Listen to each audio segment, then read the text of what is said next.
Hello भाई लोग, तो आज की इस वीडियो में हम लोग रूट के घटाव को सीखेंगे। इस वीडियो में हम लोग रूट के घटाव के सारे टाइप के क्वेश्चन को सॉल्व करेंगे।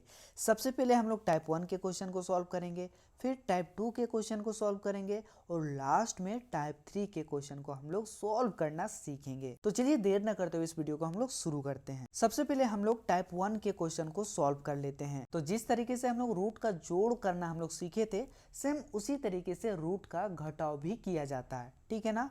बस शर्तें क्या है, वहां पे जोड़ते थे तो यहाँ पे क्या करेंगे, घटाएंगे। यहाँ पर पहला क्वेश्चन है 5√2 माइनस 3√2।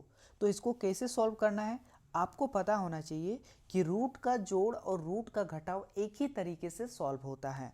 अगर रूट के अंदर सेम संख्या है तभी हम उसको सॉल्व कर सकते हैं, वरना नहीं कर सकते।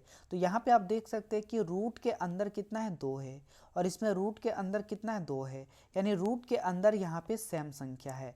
तो जब रूट के अंदर जब सेम संख्या होता है तो यहाँ पे बाहर वाले संख्या को हम लोग क्या करेंगे, यहाँ पे अगर माइनस का साइन है तो घटाएंगे और अगर प्लस का साइन रहेगा तो जोड़ेंगे। तो यहाँ पे बाहर में 5 है और यहाँ बाहर में कितना है, 3 है, और इसके बीच में कौन सा साइन है, माइनस का साइन है। इसलिए 5 में से 3 को घटाएंगे तो कितना बचेगा, 2 बचेगा। इसलिए हम लोग यहाँ पे क्या करेंगे, 2 लिखेंगे। और यहाँ पे आप देख सकते हैं क्या है, √2 यहाँ पे भी है और √2 यहाँ पे भी है। तो √2 का क्या आएगा, सिर्फ यहाँ पे √2 ही आएगा। तो इसलिए यहाँ पे क्या लिखेंगे, √2 लिख देंगे और यही इसका क्या हो जाएगा, आंसर हो जाएगा। उसी तरीके से हम लोग आगे वाले क्वेश्चन में देखेंगे। यहाँ पे क्या है, 3√2 है, माइनस क्या है, √2 है।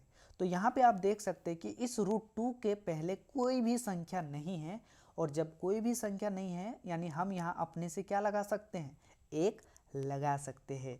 इसलिए हम यहाँ पे 1 लगा देते हैं, ठीक है। अब आपको पता होगा कि रूट का जोड़ और रूट का घटाव एक ही तरीके से सॉल्व होता है। अगर वो रूट के अंदर सेम संख्या है तभी हम उसको आगे सॉल्व कर सकते हैं। तो यहाँ पे आप देख सकते हैं √2 और यहाँ पे भी क्या है, √2 है, यानी यहाँ पे दोनों क्या है, समान है, ठीक है। जब समान रहेगा तब क्या करना है, बाहर वाले को हम लोग को यहाँ पे सॉल्व करना है। तो यहाँ पे क्या है, 3 है बाहर में और यहाँ पे कितना है, 1 है, और इसका बीच में कौन सा साइन है, माइनस है, और माइनस का मतलब क्या होता है, घटाव होता है। इसलिए अगर 3 में से अगर हम 1 को घटाएंगे तो कितना बचेगा, 2 बचेगा, ठीक है। तो यहाँ पे कितना लिखेंगे हम लोग, यहाँ पे हम लोग 2 लिखेंगे, ठीक है। अब यहाँ पे रूट के अंदर क्या है, 2 है, यहाँ पे भी रूट के अंदर क्या है, 2 है, तो √2 का क्या लिखेंगे, √2 ही लिखेंगे। तो ये हो जाएगा इसका आंसर। अब हम टाइप 2 के क्वेश्चन को सॉल्व करेंगे। टाइप 2 में पहला क्वेश्चन है √12 माइनस √8, ठीक है ना। इसको सॉल्व करना है। तो सॉल्व करने से पहले सबसे पहले तो आपको इसको क्या करना है, यहाँ पे चेक करना है कि क्या √12 में क्या कोई ऐसा संख्या है जिसको रूट के बाहर लिख सकते हैं। तो उसको करने के लिए क्या करेंगे, हम लोग √12 का हम लोग क्या करेंगे, फैक्टर करेंगे, ठीक है। इस तरीके से 12 का फैक्टर करेंगे। तो रूट का रूट लगा दिए और 12 का फैक्टर क्या होगा, 2 गुना 2 गुना 3, ठीक है। आप देख सकते हैं 2 को 2 से गुना करेंगे कितना आएगा, 4, और 4 से कितना आया, 12। तो आप देख सकते हैं ये जो 12 का ये फैक्टर हो गया, ठीक है। अब हम यहाँ पे क्या करेंगे, आपको पता होगा कि यहाँ पे रूट के अंदर अगर कोई संख्या जोड़ा में आ रहा है तो उसको हम लोग बाहर लिख देते हैं, और जिसका जोड़ा नहीं होता है उसको हम लोग रूट के अंदर ही रखते हैं।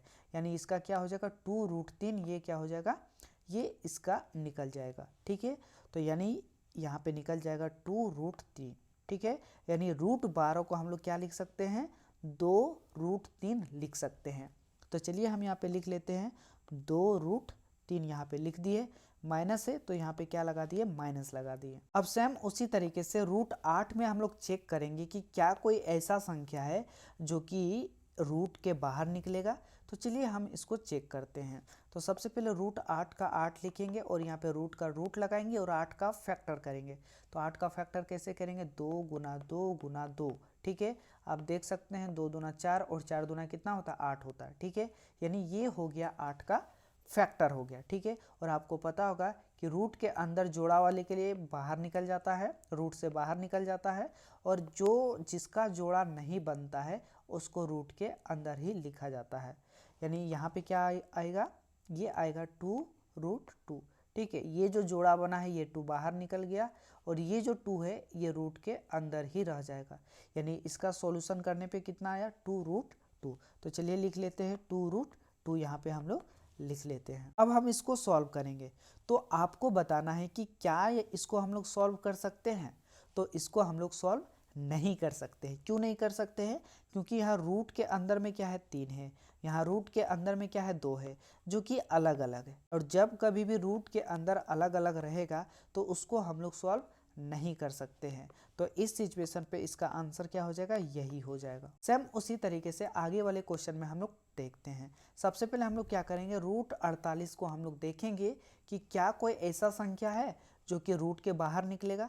तो चलिए हम लोग चेक करते हैं। सबसे पहले हम लोग √48 लिखते हैं। तो यहाँ पे हम लोग लिख लेते हैं √48 और √48 को हम लोग यहाँ पे फैक्टर करते हैं। ठीक है, तो कितना से जाएगा, ये 2 गुना 2, ठीक है, 2 गुना 2 हो जाएगा 2, ठीक है। तो कितना होगा 4 दूना 8 और 8 दूना 16 और 16 को कितना से गुना कर देंगे 3 से, तो ये कितना हो जाएगा 48 हो जाएगा। ठीक है, अब क्या करना है, अब आपको पता होगा कि जोड़ा वाला क्या होता है, बाहर निकल जाता है। ठीक है ना, तो यहाँ से क्या होगा, ये जो 2 है ना इसके लिए 1 2 बाहर निकलेगा, फिर ये जो जोड़ा बना है इसके लिए 2 बाहर निकलेगा। अब आप देख सकते हैं कि यहाँ पे जो 3 है ना, 3 का कोई भी जोड़ा नहीं है, इसलिए इसको हम लोग रूट के अंदर ही रखेंगे। ठीक है, तो इसको अंदर रख देते हैं। तो इसको सॉल्व करेंगे तो कितना आएगा, 2 को 2 से गुणा करेंगे तो 4 आएगा और यहाँ पे कितना हो जाएगा √3, यानी इसको सॉल्व करने से कितना आया 4√3 आया। तो यहाँ पे हम लोग लिखेंगे 4√3, यहाँ पे लिख दिए, माइनस है यहाँ पे तो माइनस का साइन लगाएंगे। अब हम लोग यहाँ पे क्या करेंगे, √27 में चेक करेंगे। तो यहाँ पे हम लोग लिखेंगे √27 और √27 का रूट लिखेंगे और 27 का फैक्टर करेंगे। तो क्या होगा, 3 तिया 9 और 9 तिया कितना आएगा 27। तो आप देख सकते हैं इसके लिए क्या होगा, एक जोड़ा यहाँ जोड़ा बन गया है, तो ये 3 क्या होगा बाहर निकल जाएगा और इसका जोड़ा नहीं बना है, तो नहीं बना है तो इसको रूट के अंदर ही रखेंगे। तो ये हो जाएगा 3√3, ये हो जाएगा। ठीक है, तो इसके बदले में हम यहाँ पे लिख देते हैं 3√3। अब आपको यहाँ चेक करना है कि क्या हम इसको सॉल्व कर सकते हैं या फिर नहीं कर सकते हैं। तो इस क्वेश्चन को हम आगे सॉल्व कर सकते हैं। क्यों कर सकते हैं, क्योंकि आप यहाँ पे देख सकते हैं कि रूट के अंदर यहाँ पे सेम संख्या, रूट के अंदर यहाँ 3 है और यहाँ पे भी क्या है, रूट के अंदर 3 है। तो अगर रूट के अंदर अगर सेम संख्या रहेगा तो ही हम उसको आगे सॉल्व कर सकते हैं। ठीक है ना, तो देखो यहाँ पे सॉल्व कैसे होगा, इसका बाहर में कितना है 4 है, इसका बाहर में कितना है 3 है। तो देखो 4 में से यहाँ बीच में क्या घटा, तो 4 में से घटेगा, क्या घटेगा 3 घटेगा। तो 4 में से अगर 3 घटेगा तो कितना बचेगा, 1 बचेगा। तो यहाँ पे कितना आएगा, 1 आएगा। और यहाँ पे आप देख सकते हैं √3 है, यहाँ पे भी कितना है √3 है। तो √3 का हम लोग क्या लिखेंगे, √3 लिखेंगे। ठीक है, अब आप इसको √3 डायरेक्ट लिख सकते हैं, क्योंकि एक को लिखो या ना लिखो कोई भी फर्क नहीं पड़ेगा। तो इसका आंसर हो जाएगा √3 हो जाएगा। तो अब हम टाइप 3 के क्वेश्चन को सॉल्व करेंगे। ठीक है, टाइप 3 में क्या है, 8√5 माइनस 2√3 है, ये क्वेश्चन है। ठीक है, तो यहाँ पे आपको इसको सॉल्व करके आपको देखना है कि क्या इसको सॉल्व कर सकते हैं या फिर नहीं कर सकते हैं। तो यहाँ पे आप देख सकते हैं कि रूट के अंदर कितना है 5 है और यहाँ पे रूट के अंदर कितना है 3 है, जो कि यहाँ पे अलग अलग है, जो कि क्या है यहाँ पे अलग अलग है। और आपको पता होगा कि रूट का जोड़ या फिर रूट के घटाव में अगर रूट के अंदर अलग अलग रहेगा ना, हम इसको सॉल्व नहीं कर सकते हैं। यहाँ पे भी आप देख सकते हो रूट के अंदर कितना है 3 है, यहाँ पे भी कितना है रूट के अंदर 5 है, तो जो कि दोनों क्या है अलग अलग है। और अगर ये अलग अलग रहेगा तो हम इसको सॉल्व नहीं कर सकते। ठीक है ना, यानी इसका जो आंसर हो जाएगा वो सेम यही इसका आंसर हो जाएगा। क्यों, क्योंकि इसको हम लोग सॉल्व नहीं कर सकते हैं, यही इसका आंसर हो जाएगा। और इसका आंसर हो जाएगा सेम यही चीज़ इसका आंसर हो जाएगा, क्योंकि इसको भी हम लोग सॉल्व नहीं कर सकते हैं। तो आई होप आपको भिन्न के घटाव के सारे टाइप को क्वेश्चन आपको समझ में आ गया होगा। तो अगर ये वीडियो आपको पसंद आए तो इस वीडियो को लाइक कीजिए, साथ ही चैनल को सब्सक्राइब भी कर लीजिए।